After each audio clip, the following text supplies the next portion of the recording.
Hello guys. Welcome to Top Anime Sensei. This video is the continuation video after the council, so if you have not watched it, then please watch it. The link is in the description. So without any further delay, let's start. But before we start, please like, subscribe and press the bell icon for more updates. If I were to get on his bad side, it's no different than stepping on a tiger's tail, Yuki replied. Yuki reported that Rimuru was suspicious of him, not trying to shroud that fact. Indeed, Johan of the Five Great Elders was Yuki's superior. That being said, their relationship was strictly business-related. The reason they preserved their relationship was due to the fact that both sides stood to gain a profit. The council funded the Freedom Association while the Freedom Association accepted jobs from the council in return. The two organizations were equal in status and supported each other. The Freedom Association needed outside funds. If they were to operate in other nations, they required the respective nations' approval and care. Without such support, they wouldn't be able to continue. While the association had greater influence than when it was just a mutual aid society for the adventurers, in terms of authority and power, the council was still superior. Moreover, the reason why Yuki was able to expand the Freedom Association in just a span of a few years was due to the aid of the Great Elder Johan. Not even you can beat that demon lord? Don't be absurd. From what I've seen, he's got more than 100 rank A personnel.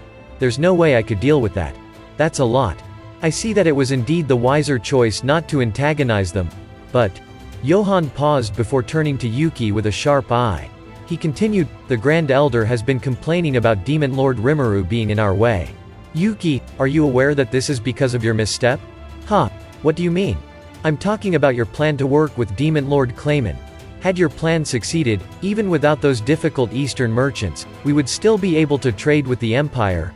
In addition, in another couple of hundred years, Veldora would be eliminated, and Great Jura Forest would no longer pose a threat. Moreover, the two demon lords Carrion and Frey would also become the barrier to protect us. Yet you. Let's not go there. I couldn't have controlled what happened in the first place. I never expected such an anomaly would get in the way. That's not something I could have predicted during the initial planning. Johan was one of the people who were in on Yuki and his party's plans. They had tinkered with the amusement the demon lords had conspired to set up, in order to manipulate events to their favor. It was because of the possibility of success that… Indeed, you are correct. It's not something you could control. You couldn't have expected a monster like that to intervene with our affairs. Nonetheless, shouldn't you be able to defeat him? A young girl entered from the opened gate without a sound. She was Mariabel Rosso, the person who created the first draft of their entire scheme. There were now 3 men in the room. Mariabel walked in and sat on the most luxurious seat in the room. Oh, it's Mariabel, I see.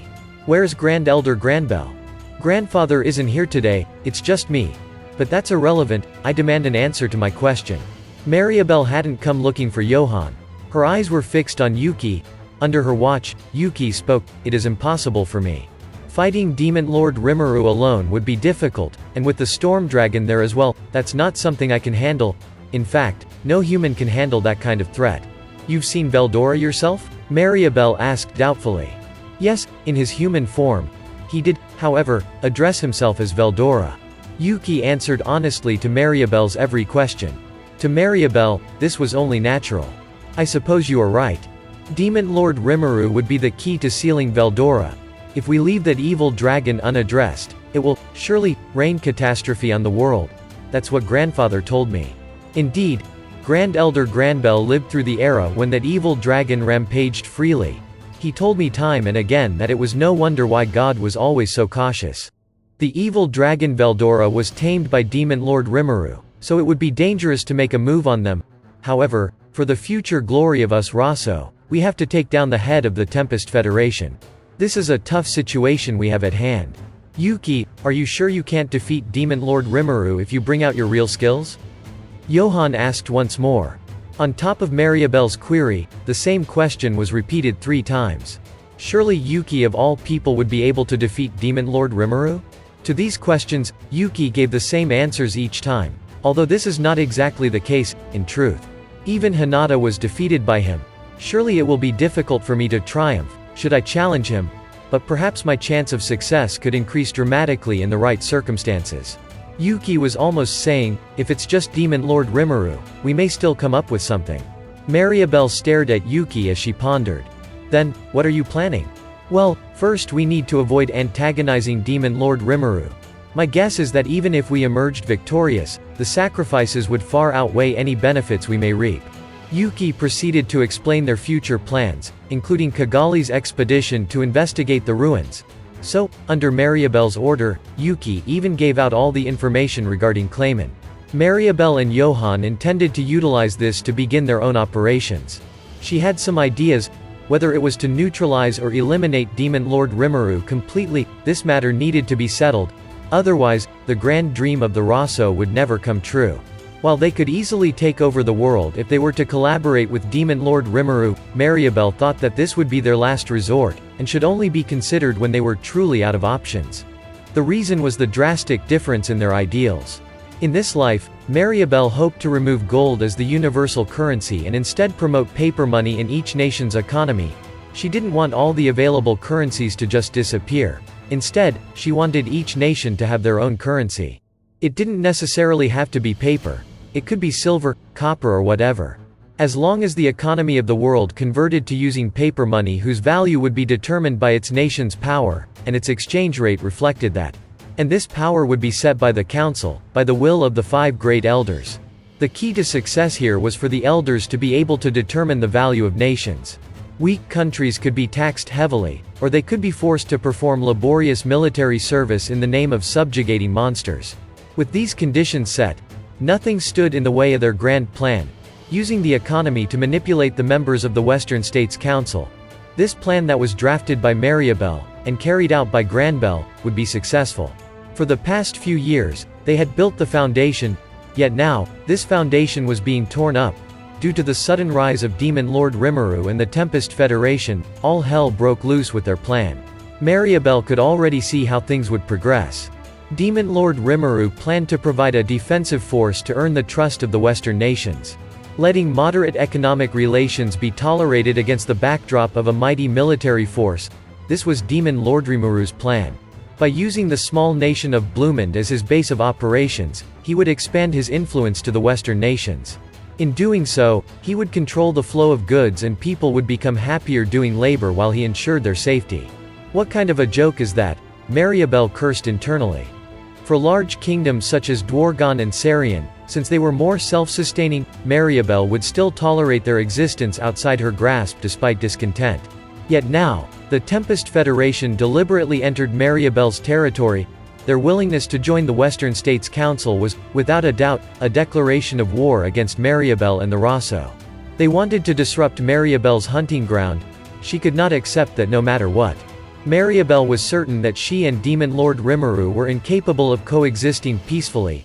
There could only be one ruler. The one with greater power. If you aren't the one making the game's rules, then you won't be able to win. Since the Rosso aimed to rule over humanity, Demon Lord Rimuru was undoubtedly a hindrance. Even if they could negotiate at the start, in the long run, the two sides would eventually confront each other in pursuit of different interests. This was why Maribel considered Demon Lord Rimuru a threat.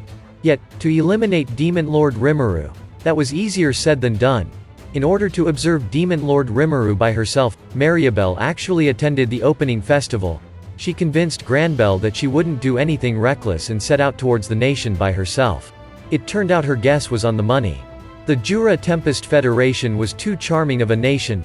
Its capital would surely become the city of desire and lead future trends in the wake of a new age.